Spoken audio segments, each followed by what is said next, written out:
Vamos lá, que está na hora. Hoje é o sexto episódio, hein? Nós já estamos andando bem. Bom, as apresentações devidas, né? Para quem chegou agora, este é o Marson 154. É um programa destinado a como ensinar a Bíblia. Eu vou ensinar você a ensinar a Bíblia. Tem o patrocínio da Trama Editorial, que é uma editora digital e é uma editora jovem, né? A gente vai falar bastante mais sobre isso com o tempo, ok? E você pode me encontrar outras coisas no Facebook. É só buscar por Marson Guedes, só tem um, é fácil de achar. Quero dar uma dica para você, acesse meu perfil e lê o texto que eu escrevi a respeito de racismo. Vai ser eu acho que é um texto que vale a pena você ler. No Instagram também é @marsonguedes.com @marsonguedes só. Lá eu trabalho com foto, tá? Não trabalho com texto, né? E também não é nada de crente, é apenas pela foto mesmo e por uma legenda que se julga esperta. Okay. Se você quiser conversar comigo, você pode usar os canais do Facebook, mas aí você precisa ser meu amigo para eu poder receber suas mensagens lá do Messenger, né? E você pode mandar um e-mail para marsonguedes@gmail.com. Tudo Marson Guedes, é fácil de acertar. Hoje eu não vou tocar nenhuma música, como eu tenho feito em outros episódios. Por quê? Porque hoje eu quero indicar para você um podcast, tá? O podcast é o podcast Foro de Teresina, ok? Que é um podcast da revista Piauí, né? Não sei se você conhece ou não. Por quê? Porque na minha opinião, na minha avaliação do que eu conheço, é um dos podcasts mais legais e mais atentos, mais refinados, que trata sobre política. Há vários, né? Mas eu gosto muito do equilíbrio deles e eu sugiro que você ponha o Foro de Teresina para tocar, ouça um episódio e aí você faça seu julgamento, tá bom? Mas é minha sugestão para você. Eu ouço todos que eles soltam, normalmente eles soltam na sexta-feira, tá bom? Então testa lá. Se você tiver problema com podcast, você pode pedir aí para algum primo, para algum sobrinho ou filho para te ajudar. O que eu posso dizer é que eu uso o Google Podcast, que é um agregador, né? Quer dizer, você pode ter vários podcasts ao mesmo tempo lá inscritos, né? Eu uso, funciona bem. Então você pode usar o Google Podcast para ouvir o podcast chamado O Foro de Teresina, tá bom? Essa é uma sugestão e é porque a gente precisa, como cristãos, estar atento ao que está acontecendo ao nosso lado. O fato de ser de política, não é de política partidária, né? Não vai ter propaganda de ninguém lá, mas você precisa conhecer o país onde você mora, saber quais são as injustiças, porque quando logo a gente vai chegar nos profetas. Aliás, o próximo episódio já é sobre os profetas do Antigo Testamento, da Bíblia Hebraica. E tudo fala sobre injustiça, é um tema central. Então não custa a gente saber o que está acontecendo no nosso próprio país. Por isso que eu sugiro que você ouça esse podcast. E hoje o episódio 6, Cartas de Paulo, tá bom? Então, assim, inventar de ensinar cartas de Paulo em um episódio, isso é um tiro no pé, né? Porque Paulo tem tamanha riqueza naquilo que ele escreve, que ele fala, que como é que você vai fazer justiça a Paulo, né? Dá para ficar 8 anos só pregando sobre Romanos. Você imagina, né? Teve gente que já fez isso por 8 anos. Teve alguém aí famoso, eu não lembro quem. Mas a verdade é que... Mas a gente vai fazer esse passeio assim mesmo, tá bom? Então, rapidinho, entendeu? Não dá tempo de ir no banheiro, você, tá certo? Só compra um salgadinho pra você comer dentro do ônibus, que a gente vai zapar, vai andar rápido, ok? Pra você ter uma ideia, um panorama. Porque a ideia é que você tenha um panorama, não é que você seja um especialista em 2 Tessalonicenses, certo? É para você ter um... Eu espero conseguir fazer isso com você hoje, tá? Então vamos lá, né? Vamos lá. Paulo, você precisa lembrar o seguinte: Paulo, ele é um superdotado. Paulo é um cara que tem um cérebro maior do que o nosso, que tinha um conhecimento maior do que o nosso, que tinha um conhecimento sobre áreas, uma quantidade de áreas maior do que a nossa. Porque ele é um cara que ele era o mais chato entre os chatos. Então ele sabia detalhes da lei, porque ele era realmente muito bom no que ele fazia, no que se referia à lei.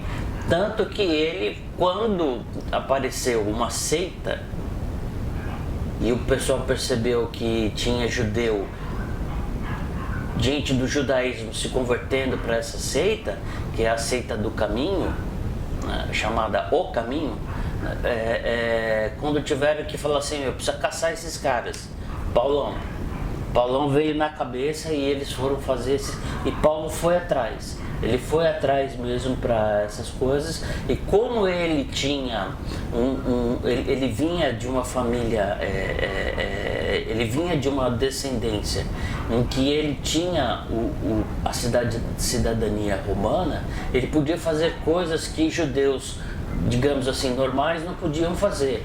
Então, muitas vezes ele saiu para aprender cristãos ou os judeus do caminho com cartas de autoridade do romanos. Então não era todo mundo que tinha essa capacidade. Então não só ele era extremamente conhecedor das coisas, inclusive das línguas que se falava ali naquela região, e da filosofia. É muito notável o quanto que algumas partes da filosofia estoica são parecidas com o cristianismo, né? Ou que o cristianismo incorporou porque tinha uma identidade nisso. Então isso aí é coisa do Paulo. Paulo cita poetas gregos, romanos, e então ele tinha um conhecimento enorme e pôs esse cara para caçar cristãos. Quem eram os cristãos que ele estava caçando? Judeus convertidos ao cristianismo, que eram chamados de a seita O Caminho, ok? Então durante um bom período, até Paulo chegar, todo o cristianismo é judeu, todo o cristianismo é judeu. Aí quando Paulo chegou, e aí ele tem experiência de conversão lá em Damasco, essa história é muito bem conhecida. Ele entende que ele foi chamado para pregar aos gentios. Então é um vira-casaco, né? Ele virou a casaca assim, 180, né? Graus. Ele estava numa direção, agora ele está indo na direção contrária. E isso é uma coisa impressionante, o quanto que ele teve que lutar inclusive dentro dos seus amigos de apostolado, como Pedro, como Tiago, para que os gentios pudessem fazer parte da herança, né? Porque veja bem, se todo mundo que é judeu, todos os cristãos são judeus convertidos a Cristo, se um não judeu se converter, ele precisa virar um judeu primeiro para depois se converter? Essa era uma questão terrível. E Paulo fala, não, senhor, pode pular direto. Você é gentil, pode ser cristão direto a lei. Imagina. Então ele defendendo aquilo que ele mais estudava, que não era aquilo que tinha que fazer. Então Paulo fez um trabalho enorme, não só porque ele foi para todos os lugares, ele chegou à Espanha. O mundo bíblico, ele é a Turquia aumentada. Se você olhar a Turquia, você aumentar um pouco o espaço da Turquia, boa parte do cristianismo roda ali. Os Gálatas, por exemplo, né? Então, mas o Paulo, ele chegou, dizem que ele chegou a Roma, mas ele queria chegar à Espanha e, que eu saiba, não há indícios de que ele tenha conseguido chegar à Espanha, mas ele chegou a Roma, Itália. A gente está falando numa época que os caras andam tudo a pé para fazer essas viagens. Bom, você já entendeu qual é a do Paulo, né? Então vamos lá para os textos. Só para você ter uma ideia aqui, ó, tá vendo? Ó? Eu marquei os textos aqui, ó, para ficar fácil de pegar. Agora eu não sei qual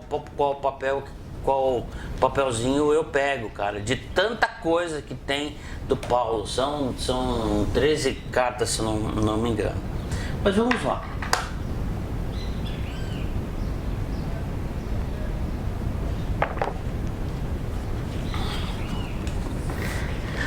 Livro de Romanos. Não me envergonhe do Evangelho. 1,16. Romanos 1,16. Não me envergonhe do Evangelho, porque é o poder de Deus para a salvação de todo aquele que crê. Primeiro do judeu, porque a questão judaica já estava colocada, né? Depois do grego. O grego é o resto, o grego é a rapa, entendeu? Grego romano é a rapa, não é? É tudo que não é judeu. Porque no Evangelho é revelada a justiça de Deus, uma justiça que do princípio ao fim é pela fé. Como está escrito, o justo viverá pela fé. E ele está citando, uma passagem de Abacuque. Paulo cita muitas coisas do Antigo Testamento, da Bíblia hebraica. Então esse é um dos motivos pelos quais eu vou insistir muito com você, que você preste atenção e que você aprenda o Antigo Testamento. Porque você vai entender melhor essas coisas. Porque Paulo usava. Se você não sabe do que Paulo está falando, nem sabe que ele está citando uma passagem antiga, né, fica mais difícil de você aprender, né? Mas vamos junto, a gente vai fazer isso aí, junto, tá bom? Bom, vamos lá. Tá aqui, achei a próxima passagem, né? Mas agora eu tô no 3:21, Romanos 3:21. Mas agora se manifestou uma justiça que provém de Deus, independente da lei. Porque Jesus supera a lei, para Paulo, né? Da qual testemunham a lei e os profetas. Justiça de Deus mediante a fé em Jesus Cristo, para todos os que creem. Não há distinção, pois todos pecaram e estão destituídos da glória de Deus. Então todo mundo pecou, cara. Entendeu? Não tem um grupo que tá melhor na foto, entendeu? Eles pecaram, mas não foi tanto assim, entendeu? Não existe. Todo mundo está debaixo do pecado, no sentido de que todos pecaram e todo mundo está ferrado. Ok? Mas aqui Paulo fala que todos pecaram e estão destituídos da glória de Deus. Sabe, a ideia de destituído é terrível, né, cara? Né? Mas que nem aqueles filmes de policial, que o policial é obrigado a devolver o distintivo e a arma. Aquilo é terrível, cara, né? Pro cara. É essa a ideia. Destituídos, sendo justificados gratuitamente por sua graça, por meio da redenção que é em Cristo. Então, se nós estamos nivelados por baixo pelo pecado, nós estamos também nivelados por cima pela graça. Não é? Não é maravilhoso isso? Não é? Se você não entende de onde você está sendo salvo, você não dá muita importância para a salvação. Isso. Vamos lá. Está funcionando. E Romanos 10, versículo 4. 10, 4. Porque o fim da lei é Cristo, para a justificação de todo o que crê. Então, essa palavra fim, ela é uma palavra que no português e no grego original tem várias acepções. Tem o fim de acabou e tem sim com o fim de obter mais informações a respeito de tal. Então, fim é mais do que é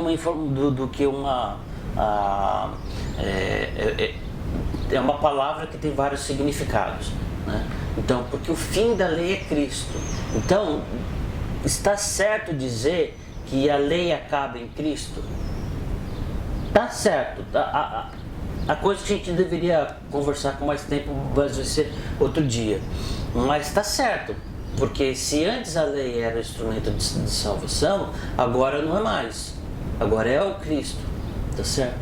Mas a outra acepção é que a lei, que não foi cumprida por nenhum ser humano, foi cumprida pelo ser humano chamado Jesus. E ele cumpriu toda a lei e, portanto, se tornou capaz de interceder por nós. Então, assim, o fim da lei é Cristo, quer dizer, a lei conduz a Cristo, porque Cristo vai cumprir toda a lei. Isso é maravilhoso, para a justiça de todo que crê, porque nós estamos justificados, ou seja, nós não éramos justos, mas agora somos justos. Vem dessa ideia de que Jesus cumpriu a lei, então agora ele pode fazer a intermediação, e a intermediação que ele faz assim: não, esses caras são justos agora porque eles estão comigo. A Bíblia é demais, né, cara? Eu não sei porque as pessoas acham que a Bíblia é chata. É tudo questão de vida e morte, cara.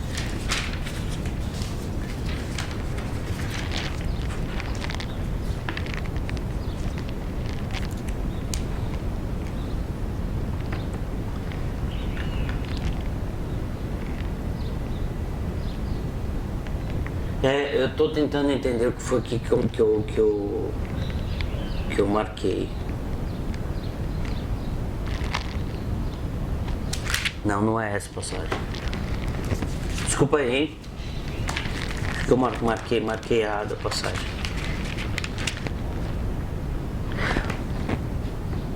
Agora a gente já está em 1 Coríntios, ok? A gente saiu de Romanos, né? E eu peguei assim só os highlights mesmo de Romanos. Aliás, eu só peguei mesmo aqueles super highlights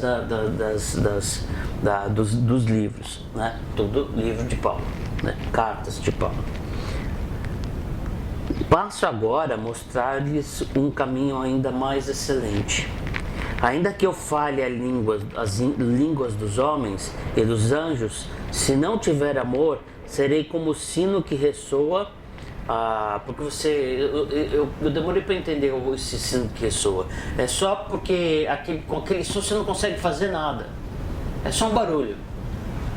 Não dá para fazer nada com aquilo, né? Ou como prato que retine.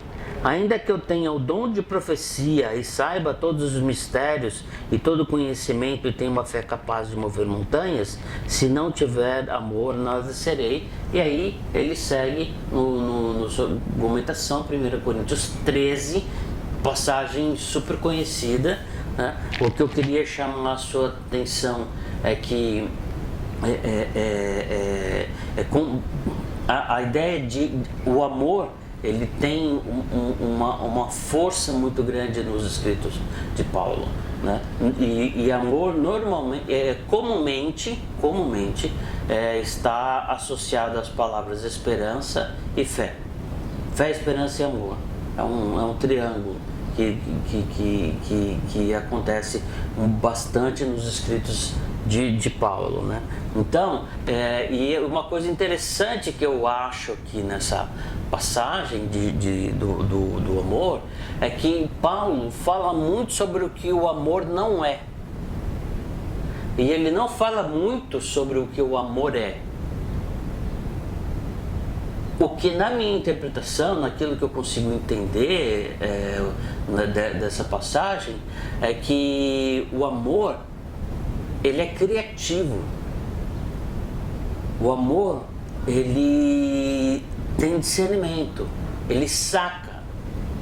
Quando uma pessoa tem um amor do tipo que Paulo está falando aqui em 1 Coríntios 13, ele saca o que está acontecendo com as outras pessoas. Então a maneira como você vai servir a outra pessoa, ela é muito aberta. Então o cristianismo, para dizer para você, entre outras coisas, que o cristianismo não prende você, cara. Ele liberta você para você amar de maneiras diferentes. Não no sentido sexual como as pessoas falam, né? Toda forma de amor vale a pena, não é isso. Mas a maneira como você vai amar as pessoas, essa sim pode ser criativa. Porque Paulo fala mais sobre o que não é. Não é ódio, não é inveja. Você entende? Isso é uma coisa que eu queria que você prestasse atenção. E agora eu vou aqui na minha saga de procurar as passagens. Olha só, eu estou em 1 Coríntios ainda, mas agora 15:50. Irmãos, eu lhes declaro que carne e sangue não podem herdar o reino de Deus. Ou seja, o homem natural, tal como ele é, desculpa aí, cara, o reino de Deus não é para você. Nem o que é perecível pode herdar o imperecível. Aí já fica difícil. Como assim imperecível? Eis que eu lhes digo um mistério. Nem todos dormiremos, mas todos seremos transformados num momento, num abrir e fechar de olhos, ao som da última trombeta. Nem todos dormiremos, nem todos morreremos, né? É uma maneira de você falar. Pois a trombeta soará, os mortos ressuscitarão incorruptíveis e nós seremos transformados. Pois é necessário que aquilo que é corruptível se revista de incorruptibilidade. Não pode ser de qualquer jeito não. Todo mundo falando de nós temos que ser incorruptíveis. Então existe um jeito que nós vamos nos tornar incorruptíveis, né? E o incorruptível aqui é a carne que se degenera depois que morre. Não é incorruptível no sentido da corrupção política, não é isso. É a corrupção da pessoa que morre e o corpo apodrece. Pois a trombeta soará, os mortos ressuscitarão incorruptíveis e nós seremos transformados. Pois é necessário que aquilo que é corruptível se revista de incorruptibilidade e aquilo que é mortal se revista de imortalidade. Incorruptível e imortal, vai vendo. Quando, porém, o que é corruptível se revestir de incorruptibilidade e o que é mortal de imortalidade, então se cumprirá nós teremos um corpo que não vai apodrecer mais e nós não seremos mais mortais. Quando, porém, o que é corruptível, então se cumprirá a palavra que está escrita: a morte foi destruída pela vitória. Onde está a morte, a sua vitória? Onde está a morte, o seu aguilhão, ou o seu poder de ferir? E essa passagem está dizendo o seguinte, cara, não é bem assim, né? Mas é como se fosse, só para você entender a ideia. É como se a alma que estava morta ou estava presa num corpo que não ficou presa num corpo que apodreceu, ela revive, mas o corpo também revive. Você entende? O plano não é só para nossa alma, apesar de que é assim que a gente aprende, né? Quantas almas foram salvas no domingo à noite, que é o culto de pregação evangelística? Não é almas, é a pessoa inteira. Corpo, alma e espírito. Seja lá como você faça a divisão. Mas corpo, alma e espírito tem que andar junto. Nós que estamos numa condição decaída, por causa de Gênesis 3 e tudo, nós somos revoltados, nós como raça, né, nos revoltamos contra Deus, então o nosso corpo já não aguenta mais. A gente vive agora aqui no Brasil por 70 e poucos anos, mas depois a gente falece, a gente morre, cara, entendeu? O que Paulo está contando aqui no capítulo 15, que é um capítulo longo, eu sugiro que você leia, isso é com bastante calma, é que para Deus Ele quer corpo, alma, espírito, tudo junto, e tudo vivo, e tudo que não pode ser nem morrer, nem se corromper. Então, quer dizer que falar sobre almas salvas não faz sentido, né? É uma coisa mais espírita do que qualquer outra coisa, é uma coisa mais grega do que qualquer outra coisa, como que o corpo é mau e a alma é pura. O que Paulo está ensinando para a gente aqui é que o corpo é igualmente puro e ele vai ser igualmente ressuscitado com um corpo glorioso, tá certo? Porque provavelmente era o corpo que Jesus tinha depois que ele ressuscitou, ok? E Jesus não passou por decomposição. Isso é muito importante também você notar. Então Jesus está indo na frente, nós estamos indo atrás. Por isso que a gente espera pela ressurreição. Por isso que quando a gente tem que ir num velório, a gente fala: até daqui a pouco, pai. Até daqui a pouco, João, ou o que for. Por causa disso, porque nós seremos revividos. E o corpo também, com o corpo glorificado, que é o corpo que não adoece e, na minha opinião, o corpo que suporta a presença de Deus. Ok? É isso que eu acho, mas vamos continuar. Você tá vendo, cara, como é que é difícil escolher palavras de Paulo, cara? Por causa disso, porque é muito rico o negócio aqui. Então vamos lá.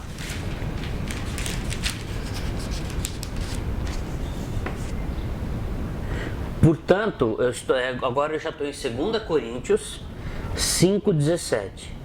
Portanto, se alguém está em Cristo, é nova criação. As coisas antigas já passaram, eis que surgiram coisas novas. Então você deve estar acostumado a ouvir portanto, se alguém está em Cristo, nova criatura é. O que é verdade. Porque o Evangelho tem uma dimensão individual, certo? Então, se você está em Cristo, você é nova criatura. Mas não é essa que o texto está dizendo. O texto está falando assim: você é nova criação. Você faz parte de um projeto em que Deus vai redimir todo mundo. Não vai redimir só você. Vai redimir você e todo mundo, inclusive o universo. Não é? Isso aqui é muito mais radical do que a gente está acostumado, né? E vai vendo. E vai vendo como é que é. Bom, vou ler agora um outro trecho que é assustador. Pois se alguém lhes vem pregando um Jesus que não é aquele que pregamos, ou se vocês acolhem um espírito diferente dos que acolheram, ou um evangelho diferente do que aceitaram, vocês o toleram com facilidade. Quer dizer, eu estou lendo em 2 Coríntios 11. Quer dizer que sim, os coríntios não eram exatamente caras muito firmes, né? Naquilo que acreditavam. Todavia não me julgo nem um pouco inferior a estes superapóstolos. Entre parênteses, assim, a NVI põe superapóstolos entre parênteses. Eu posso não ser um orador eloquente, contudo tenho conhecimento. De fato, já manifestamos isso a vocês em todo tipo de situação. Então é o seguinte, eu falei que Paulo é o cara, né? Ele tem conhecimento. Uma coisa que ele não sabia fazer é pregar com eloquência, entendeu? Aí o que acontece? Paulo ia, por exemplo, como é o caso aqui lá para Corinto, para a cidade de Corinto, ele abria uma igreja lá e depois ele deixava lá alguém cuidando e dava área para ir para outros lugares. Foi assim que Paulo alcançou muitas áreas diferentes. Teve uns caras muito pilantras que sacaram isso, o que Paulo estava fazendo, e eles esperavam o Paulo ir embora e chegavam naquelas igrejas que Paulo tinha aberto, coisa que eles não tinham capacidade de fazer. Mas depois disso eles chegavam lá com uma super oratória, tudo indica que eles tinham uma super oratória, que eles ensinavam outras coisas parecidas, mas diferentes, entendeu? E todos eles tinham uma coisa em comum, que é eles buscavam e conseguiam ser mantidos pela igreja. Você entende? Então os caras eram parasitas mesmo. Paulo ia lá, ele plantava a igreja. Quando estava do jeito que ele achava que estava bom, ele deixava alguém lá e ia embora. E vinham esses super apóstolos pegando exatamente a coisa que Paulo não sabia fazer bem, que era pregar. Então eles pregavam muito bem e ensinavam coisas que eram outro evangelho e cobravam por isso. Então o dinheiro de sustento que os coríntios, os caras da igreja de Corinto não davam para Paulo, eles davam muito mais para os superapóstolos. Então você imagina o que é Paulo ter que aguentar um tranco desse, né? Então se você lê 1 Coríntios e 2 Coríntios, dá para ler, tira aí umas 2 horas, horinhas, você consegue ler, você vai perceber que em 2 Coríntios Paulo vira um lamentador. Por que vocês fizeram isso comigo? Porque assim, eu não sou um super pregador, mas eu tenho conhecimento. E ele fica, imagina, Paulo tinha que ficar defendendo o seu ministério. Isso assim, o que as igrejas deviam fazer é uma fila para ver quem é o primeiro que vai a contribuir com dinheiro para ajudar a Paulo ficar tranquilo e bem acomodado para ele poder fazer o que ele faz. Não, ao contrário, Paulo não recebia. Ele tinha que, além de fazer o trabalho de apóstolo, ele tinha que trabalhar por fora, porque ele fazia tendas, né? Ele era fazedor de tendas. E aí assim ele com esse dinheiro ele se sustentava, por exemplo, Timóteo, Marcos, que iam com ele, entendeu?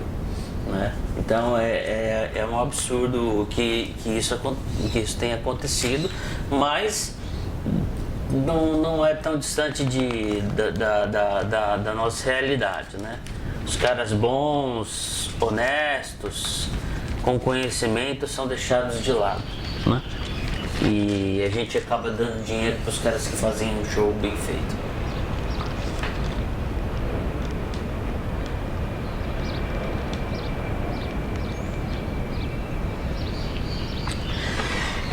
Aqui, esse negócio de Gálatas, eu já estou em Gálatas, tá? Estou em Gálatas capítulo 4. O que eu vou falar sobre esse negócio de Gálatas é rapidinho, cara, pra gente não ficar nisso aqui, porque dá pra fazer 2 aulas, 3 aulas só sobre esse texto aqui. Ele está dizendo assim, ó: mas a Jerusalém do alto é livre e é nossa mãe, pois está escrito: regozije-se, ó estéril, você que nunca teve um filho, grite de alegria, você que nunca esteve em trabalho de parto, porque mais são os filhos da mulher abandonada do que os daquela que tem marido. Quer dizer, mais uma daquelas promessas malucas da Bíblia, de dizer que aquele que não tem nada tem tudo e aquele que tem tudo não tem nada. É isso aqui, né? Ser estéril naquela época para a mulher era péssimo. Já era péssimo ser mulher naquela época, entendeu? E ainda ser estéril, ela não tinha nem a moral de ter dado uma descendência para o marido, entendeu? Que era o que realmente valia. E de preferência filhos homens, né? E do que aquela que tem marido. Falou assim: não, para. Vocês, irmãos, não são filhos da promessa, como Isaac. Naquele tempo, o filho nascido de modo natural perseguiu o filho nascido segundo o Espírito. De quem que ele está falando? Ele está falando de Isaac. Isaac e Ismael, ok? Que são os filhos da promessa. O mesmo acontece agora. Mas o que diz a Escritura? Mande embora a escrava e seu filho, porque o filho da escrava jamais será herdeiro com o filho da livre. Portanto, irmãos, não somos filhos da escrava, mas da livre. A treta é o seguinte: Paulo está fazendo uma alegoria aqui, que é uma das poucas vezes que ele, no texto dele, ele faz uma alegoria. Ele vai lá para trás, para Abraão. Ok? Ele volta lá para trás. Ele lembra que Abraão tinha 2 filhos. O primeiro, mais velho, Ismael, que nasceu de uma concubina. Ok? Então, de uma concubina, e que é o cara que, em parte, a descendência dele virou o povo árabe. Ok? O outro filho, que nasceu de um milagre, depois que eles tinham já desencanado de tudo, é Isaac. Então tem Ismael, filho de Abraão, e Isaac. Tá certo? Né? Então Abraão é patriarca tanto dos muçulmanos quanto dos cristãos e dos judeus. Okay? Porque saiu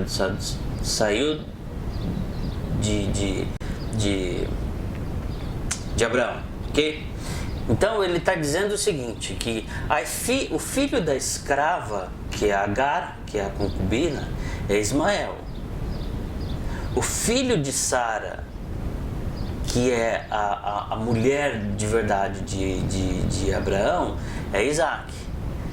E está muito claro que a promessa de Deus que ele fez para Abraão, de que vai ter, todas as famílias serão abençoadas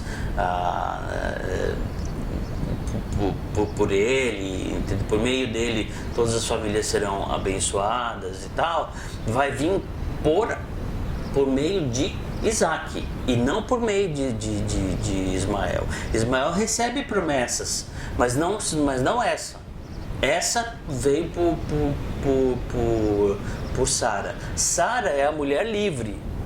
E Agar, que é a concubina, é a mulher escrava, porque ela era egípcia, se eu não me engano. Então, você percebe, tá? Deu para perceber como o que está acontecendo? E aí ele fala o seguinte: nós somos herdeiros da livre e não da escrava. Então nós somos herdeiros de quem? De Abraão. Na fé, o gentio é herdeiro de Abraão. Na fé, o judeu ele tem a sua legitimidade em Moisés, que é na lei. Tá certo? Então o judeu tem sua legitimidade em Moisés, porque é a lei que faz o judeu ter uma coisa diferente. Tá certo? Porque de fato o sistema sacrificial e todas as coisas que tinha que fazer no templo e tudo, que é uma coisa muito sofisticada, muito bonita, muito simbólica, né? Eu acho fantástico. Mas nós que não somos judeus, não somos herdeiros da escrava, nós somos herdeiros da livre. E se nós somos herdeiros da livre, nós somos herdeiros de Abraão. E Abraão é um cara que teve fé e foi justificado por Deus por ter fé antes de Moisés. A lei não existia em Abraão. Então nós somos herdeiros, a nossa fé, como fé, nós somos herdeiros de Abraão. Nós somos herdeiros da livre. Bonito demais, né? Bonito demais, cara. Quando você saca isso aí fez... abriu minha cabeça. Bonito. Vamos ver. Acho que dá pra gente andar mais um pouquinho. Ok, já foi. Essa já foi. Vocês me desculpem porque ficou meio... Eu marquei tudo, mas tem tanta coisa para falar de Paulo que é até difícil você achar os papeizinhos aqui.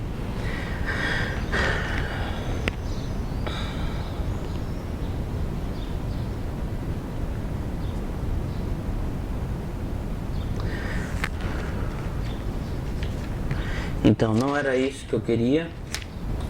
Vamos para a próxima.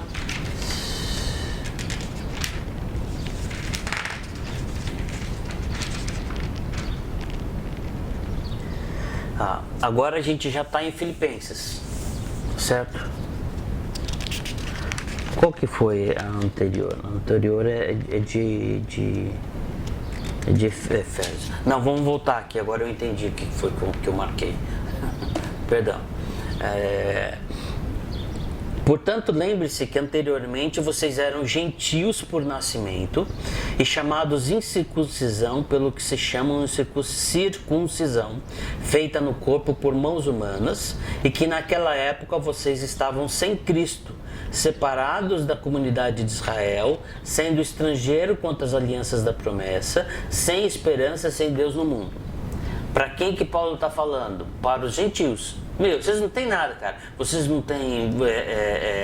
têm uma aliança, vocês não têm uma promessa, vocês não têm patriarca, vocês não têm nada.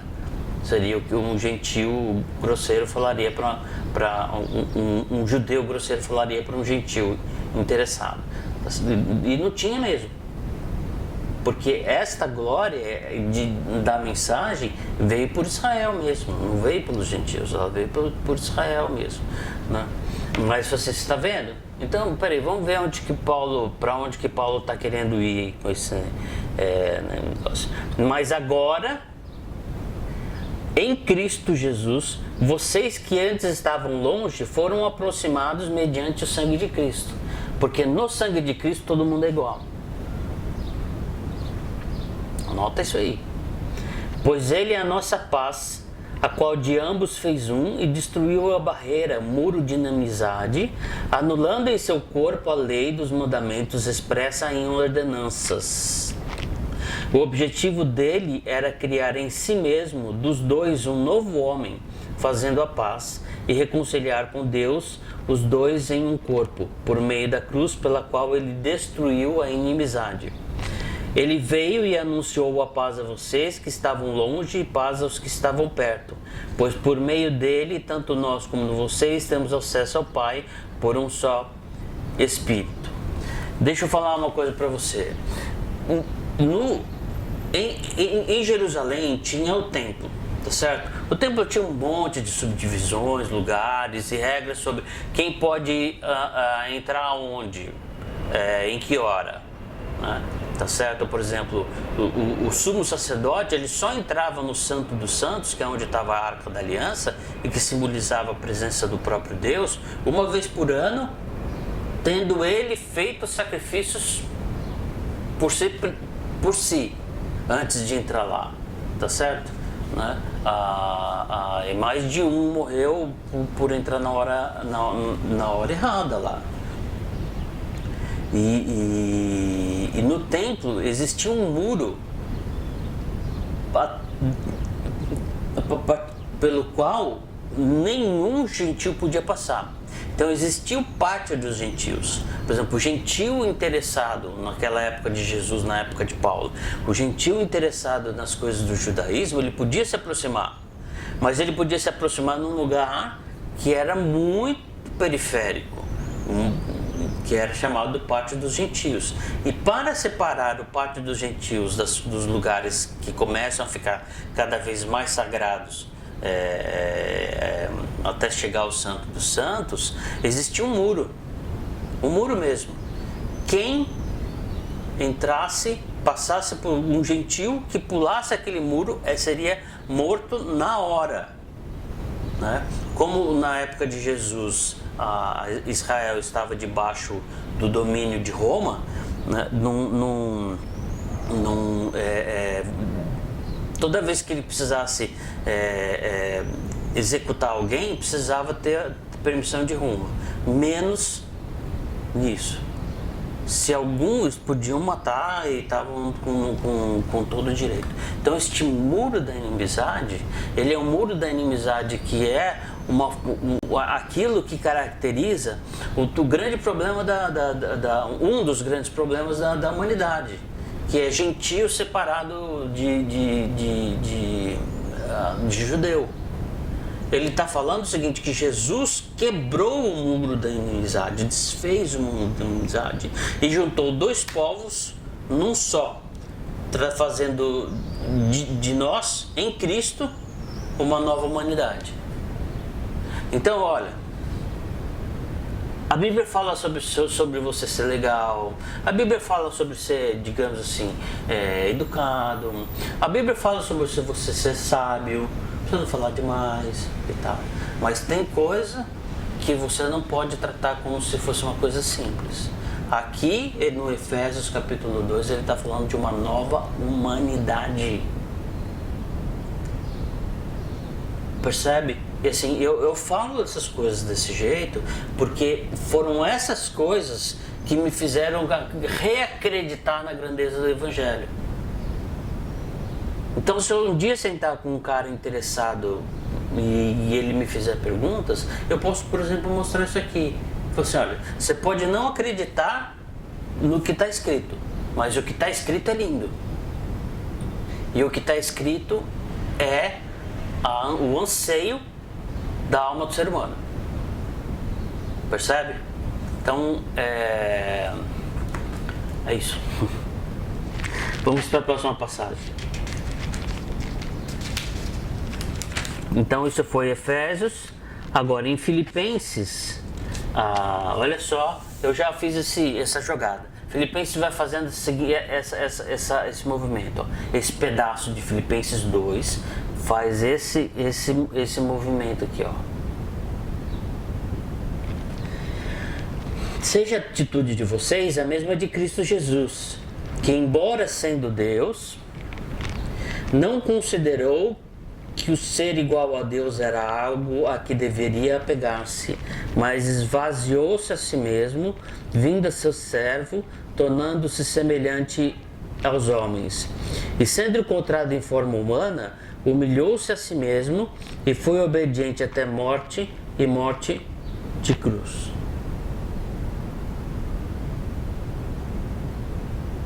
Cara, Deus vira humano? Ah, pelo amor de Deus, cara. Mas é o que está dizendo aqui. Por isso Deus o exaltou à mais alta posição e lhe deu o nome que está acima de todo nome, para que ao nome de Jesus se dobre todo o joelho, nos céus, na terra e debaixo da terra, e toda língua confesse que Jesus Cristo é o Senhor, para a glória de Deus Pai. Então Jesus se esvazia para ser homem, ele morre e morre com morte de cruz, mas então isso o glorifica e glorifica o Pai, e então ele volta para a posição dele. Jesus saiu do seu trono e ele voltou para o trono. Esvaziado, mas agora preenchido, e agora na Trindade nós temos um humano que nos representa lá. Bom para você? É por esses motivos que eu continuei sendo cristão, cara. Que eu comecei a entender algumas dessas coisas. Então, Colossenses tem uma outra uma jogada assim, que é também no capítulo 1. Diz assim: Ele é a imagem do Deus invisível. Você quer ver a Deus? Olha para Cristo. O primogênito sobre toda a criação. Ele foi criado antes da criação. Jesus já existia antes da criação. Pois nele foram criadas todas as coisas, nos céus e na terra, as visíveis e invisíveis, sejam tronos ou soberanias, poderes ou autoridades, todas as coisas foram criadas por ele e para ele. Ele é antes de todas as coisas e nele tudo subsiste. Ele é a cabeça do corpo, que é a igreja, é o princípio e o primogênito dentre os mortos, para que em tudo tenha supremacia. Pois foi do agrado de Deus que nele habitasse toda a plenitude, e por meio dele reconciliasse consigo todas as coisas, tanto as que estão na terra, quanto as que estão nos céus, estabelecendo a paz pelo seu sangue derramado na cruz. Então, essa é uma passagem de tirar o fôlego. É Colossenses capítulo 1. Isso é uma passagem de tirar o fôlego. Porque está falando que tudo girou em torno de Jesus. A criação girou em torno de Jesus. A vinda dele e a vitória sobre a morte gira em torno de Jesus. E porque isso gira em torno de Jesus, então todo o universo converge para Cristo e nele encontra sua plenitude. Isso é a Bíblia que você acredita, meu amigo, né? Sinceramente, eu espero que você esteja chocado. Chocado não porque eu estou falando qualquer bobagem aqui, porque isso aqui é ortodoxia. Eu não estou entrando em nenhum texto, nem estou fazendo polêmica em cima de nenhum texto. Isso aqui é a ortodoxia. Isso é o que um protestante conservador falaria. Ok? Mas a grandeza disso é tremenda. Isso que não me ensinaram. Não me ensinaram a ler a Bíblia com olhos para esse tipo de grandeza. E isso eu espero que eu esteja fazendo por você. Então vamos mais um pouquinho.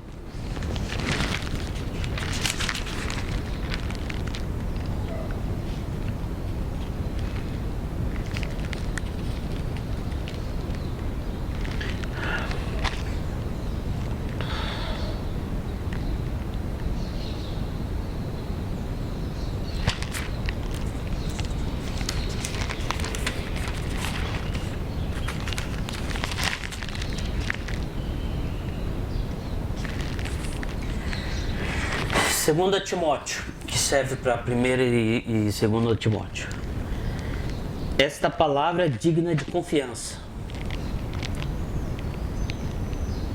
Se morremos com ele também viveremos, ele Jesus. Se perseverarmos, com ele também reinaremos. Se o negarmos, ele nos negará. Se somos infiéis, ele permanece fiel, pois não pode negar-se a si mesmo. Que isso aqui é exatamente a lógica que é usada por alguns profetas quando percebe que Judá, que é por onde viria a promessa do Messias, cai na lambança e no pecado desabrido. E aí Deus fala assim, com esses caras não dá mais para andar. Mas aí Deus lembra que Ele mesmo fez uma promessa dizendo que daquele pedaço, daquela descendência, daquela família de Davi, viria o Salvador, o Messias. Ele não pode falar nada, ele tem que aguentar o tranco de ver os caras fazendo aquela esbórnia, porque ele prometeu que ele ia fazer isso, e ele não pode ser infiel a si mesmo. Se o negamos, ele também nos negará. Se somos infiéis, ele permanece fiel, pois não pode negar a si mesmo. Então, quanta gente no transcorrer da Bíblia toda não morreu porque Deus resolveu fazer uma promessa pro cara. Agora, promessa sem jeito, não pode trazer a sua justiça. Se você trazer a sua justiça, você vai ter que matar esse cara, entendeu? Se você matar esse cara, você quebra a linha a linha das suas promessas, e aí Deus não executa seu juízo. E isso eu estou falando do Antigo Testamento, hein? Então, para você entender que isso lembra, né? Faz a gente pensar que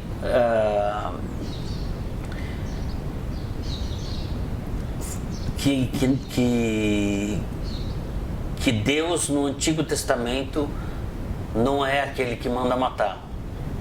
Ele tem várias facetas. Não tem essa faceta. É verdade que mandou matar, ok? É verdade, tá lá escrito. Mas ele é muito mais complexo, muito mais facetado do que isso, tá bom? Mas isso é outro dia.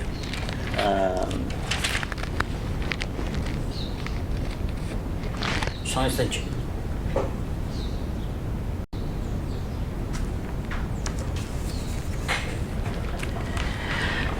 Tito, estamos chegando já no fim. Achei que não ia dar tempo.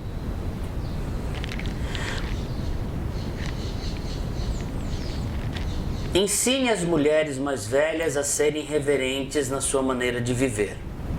Ensine os homens mais velhos a serem moderados, dignos de respeito. E é para que as mulheres mais jovens amem seus maridos e seus filhos, sejam prudentes e puras. Da mesma maneira, encorajem os jovens a serem prudentes. Ensine os escravos a se submeterem a tudo aos seus senhores, a procurarem agradá-los e não serem respondões. A gente vai deixar esse negócio de falar sobre escravidão outro dia, tá? Mas tá aqui. Por que eu tô lendo esses pedaços de Tito capítulo 2? Porque fica fácil de entender que ele está falando de coisas extremamente práticas. Homens sejam assim, mulheres sejam assim, jovens sejam assim, escravos sejam assim. Não tem. E aí, esta é uma passagem que quebrou na minha cabeça aquela ideia de que o texto bíblico é um negócio, sabe, viajado, lá para longe da nossa realidade, né? Que a gente não consegue juntar teologia e coisa prática. Mas essa passagem faz isso de um jeito estrondoso, né? Então, depois que Paulo fala isso a Tito, ele diz assim: porque a graça de Deus se manifestou salvadora a todos os homens. Tá, ok. Ela nos ensina a renunciar à impiedade e às paixões mundanas e a viver de maneira sensata, justa e piedosa nessa era presente. Você não quer viver em santidade? Você não sente esse ardor esse desejo, esse anseio, né? Não está aqui dizendo dessas coisas. Então vamos ver o que ele vai falar. Enquanto aguardamos a bendita esperança. Então marca isso, cara, a bendita esperança. Bendita esperança. Fé, amor e esperança. Aqui está falando de esperança.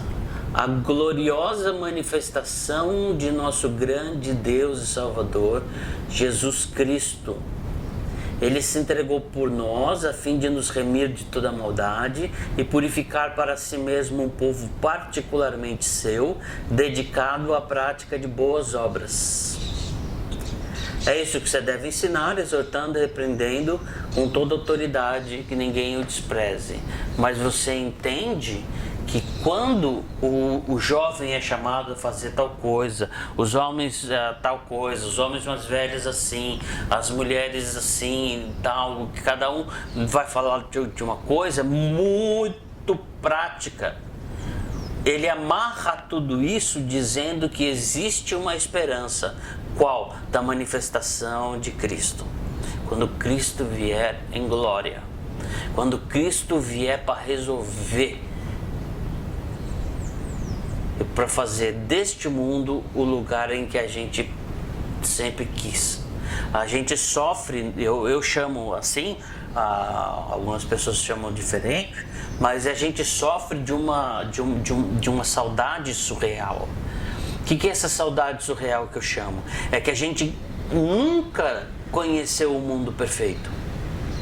Nenhum de nós, ser humano, conheceu o mundo perfeito. Ainda assim, nós sentimos falta e saudade desse mundo perfeito. Quando você cai assim na sua energia, você não aguenta mais o tranco, e você dá aquela arriada e você se sente fraco.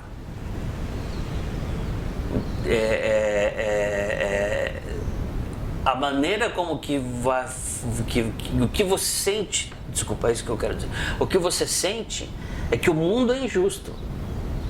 E se você sente isso, você sente corretamente. O mundo é injusto. Não podia ser assim do jeito que está sendo. Né? Então, mas como é que a gente sabe que tinha que ser de um outro jeito? Só porque nós aprendemos algumas coisas de moralidade?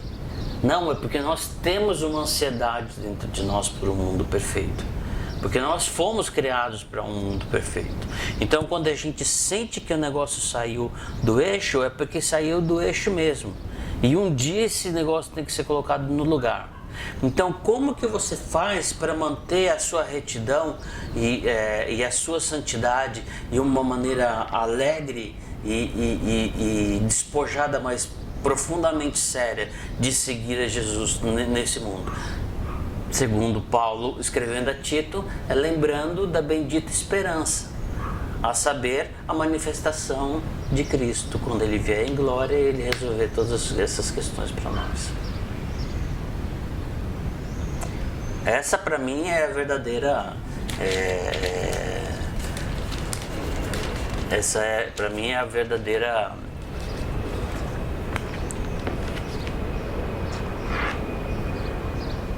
escatologia. A escatologia que você vê por aí consumida é aquela escatologia que quer saber de onde vem o anticristo eu acho isso uma complicação tão grande. Você sabe do que é que eu estou falando, né? Eu entendo que no Novo Testamento, no Antigo Testamento é assim também, mas eu percebi isso com mais clareza no Novo. É assim, tudo que é difícil de fazer em termos de fidelidade, de ação para Cristo, tem uma promessa, uma promessa escatológica, que quando o Senhor se revelar, quando a sua glória imarcessível, que quer dizer que não amarrota, né? que não murcha, né? São essas as coisas que se falam. A gente, de novo, vai ter que deixar isso para um outro dia. Mas olha só o que você tem de riqueza se você fizer apenas um recorte superficial dos livros de Paulo. Porque agora a gente vai fazer com a Rapa, né? A gente tem que fazer um outro episódio com a Rapa, que é João, que é Tiago, que é Pedro, né? Judas e tal, tem Apocalipse, que é de João também. Então a gente tem que fazer um outro voo panorâmico desse. E o que eu queria chamar a sua atenção é que a gente fez tão pouco, mas é tão lindo, né? É tão maravilhoso. Então, este senso de maravilhamento com o texto, com o plano de Deus, com a maluquice de Deus de vir atrás da gente, porque Deus não precisa de nós, cara. Deus não precisa de nós. Mesmo assim, Ele pagou esse preço de sua própria vontade. Quando uma pessoa amada nossa morre, as consolações que existem são as consolações para alguém que foi roubado por uma doença, roubado por um acidente, por uma infelicidade. Mas quando Deus deu seu filho e o filho concordou em vir, isso foi um ato de generosidade, de amor. Por isso que chama o mistério do amor, do qual Paulo fala tanto. Ele fala. Mistério do amor. Porque não dá para acreditar que teve um Deus que fez isso. É muita maluquice. No entanto, Ele fez. E está registrado nas palavras e a gente vai atrás delas para a gente aprender, para que a gente possa viver de maneira digna do Senhor. E para ir para o céu, a única coisa que você precisa é de Cristo. Acabou. Não tem mais nada, você não precisa de mais nada. Mas para viver bem nesta vida é bem mais caro. E daí? É bem mais caro, mas vale a pena que a gente viva com uma gratidão e com um conhecimento que honre o Deus que faz isso por nós. E eu espero que você entenda isso como quem entende para a vida, não como quem entende por uma prova. Era isso que eu queria falar com vocês hoje. Que o Senhor te abençoe e te guarde, que o Senhor faça resplandecer sobre ti o seu rosto e te dê a paz. Amém.